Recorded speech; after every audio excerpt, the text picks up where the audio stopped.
On a toujours été un peu mordus d'aventure quand même. On avait un van aménagé, on allait dormir en montagne, etc. Les enfants ont toujours beaucoup aimé partir un peu à l'aventure comme ça. On avait envie de connaître autre chose, d'aller vers les autres. On n'était pas obligé d'avoir une vie de retraité confortable et tranquille. On se retrouve à savoir qu'on part au Brésil. Au départ de la surprise et puis après, tout doucement, on se projette un peu sur le truc. Le soir même, on devait emmener Arthur au judo. Et dans la voiture, pour aller jusqu'à la salle polyvalente, on avait commencé à écouter un petit peu des mots en portugais, histoire de se dire qu'on allait devoir parler comme ça.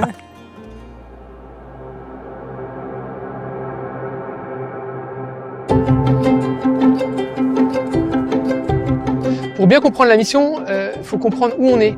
Et en fait, on est dans une paroisse qui est vraiment au cœur de la favela et qui du coup est entourée par beaucoup de pauvreté. Jean-Paul II a fait la demande de visiter la favela la plus pauvre du Brésil. Et c'est la favela des Alagados qui a été visitée. Alagados en portugais, ça veut dire les inondés. Toute la favela là qu'il y a autour de nous est en dessous du niveau de la mer. En fait, pendant des années, les gens ont jeté leurs déchets dans la mer. Et au fur et à mesure, on construit leur maison sur les déchets. Donc dès qu'il pleut, il y a tout qui remonte. Ele pedia que a igreja fosse para o bairro dos Alagados lugar de dar a eles dignidade humana. E assim começa a nascer a Associação João de Deus, assim começa a nascer os voluntários Fidesco, assim começa a nascer a paróquia Nossa Senhora dos Alagados. On travaille ensemble, on est ensemble et du coup on fait partie d'une chaîne, on est un maillon de plus. Et en fait notre mission c'est de faire les œuvres sociales de la paroisse. C'est de répondre à toutes les pauvretés qu'on peut trouver dans le quartier, dans la favela en fait.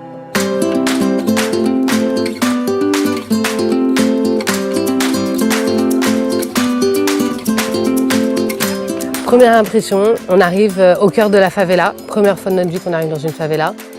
Il fait hyper chaud avec les joies de la favela. La musique, c'est toujours très bonne ambiance. Il y a plein de musique de partout. Franchement, c'était sympa parce qu'on nous a vraiment accueillis. Les volontaires avant nous, donc Xavier et Alban, avaient préparé la maison. La population était hyper présente pour nous accueillir.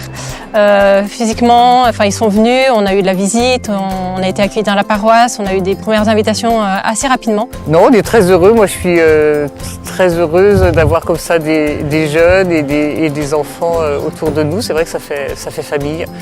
On a été vraiment très bien accueillis par eux. Ce qui nous a fait plaisir, c'est que on fait figure maintenant de grands-parents. Donc ça, on n'était pas venus pour ça en fait, c'est un peu un choc. Les enfants, très bien. Tous les petits Brésiliens qui veulent jouer avec eux, tout pourra que bien se passer quoi. Et surtout, on est en famille et en fait ça c'est une vraie force.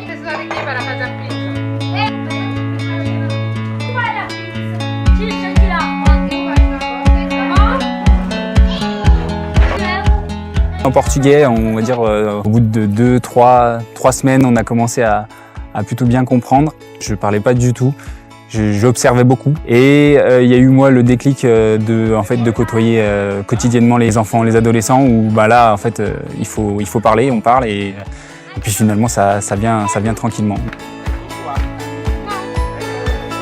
Nous, on se retrouve particulièrement sur le soutien scolaire. Au Brésil, les enfants aujourd'hui sont à l'école en demi-journée, soit le matin, soit l'après-midi. Quand ils n'ont pas école, ils vont souvent traîner dans la rue. On va avoir un petit peu tous les dangers de la rue de la favela, du trafic de drogue, parfois de la prostitution aussi. Ça leur permet d'être préservés de tout ça, d'être accompagnés de personnes qui sont là pour les aider en fait. On a un projet potager. Il y a des projets un petit peu premiers secours, des projets sur le corps et l'alimentation. Et il y a aussi un projet informatique où on essaie de leur faire comprendre qu'on peut faire autre chose que regarder des vidéos de TikTok et jouer sur son téléphone. Il faut surtout développer leur talent et essayer de les faire grandir sur les rêves qu'ils pourraient avoir sur leur vie.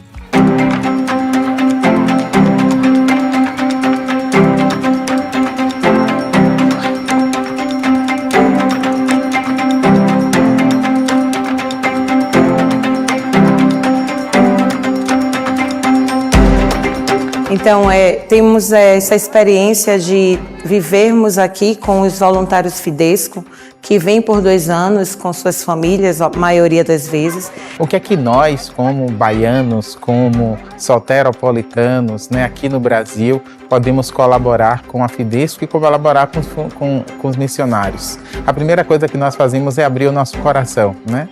Abrir o nosso coração e deixar que a fraternidade aconteça, né?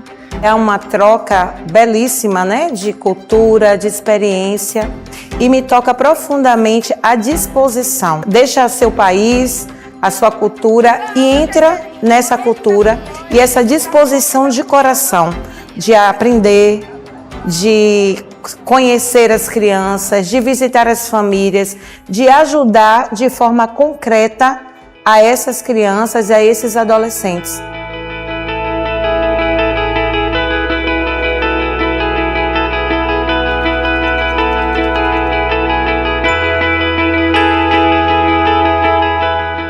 On est à 18 mois de mission, donc plus d'1 an et demi.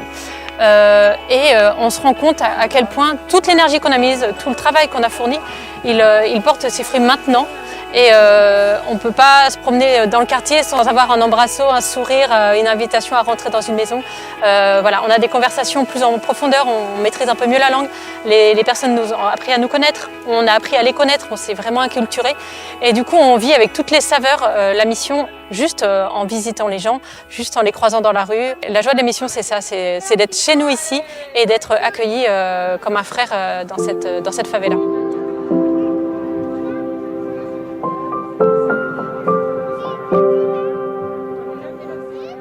A esperança que eu tenho é encontrar nenhuma criança com fome, é encontrar nenhum jovem no mundo das drogas, é encontrar famílias felizes, é encontrar gente fraterna, né? É encontrar pessoas que se unam e que trabalham no bem comum dos outros, porque em Deus nós estamos unidos, né? O amor de Cristo nos une.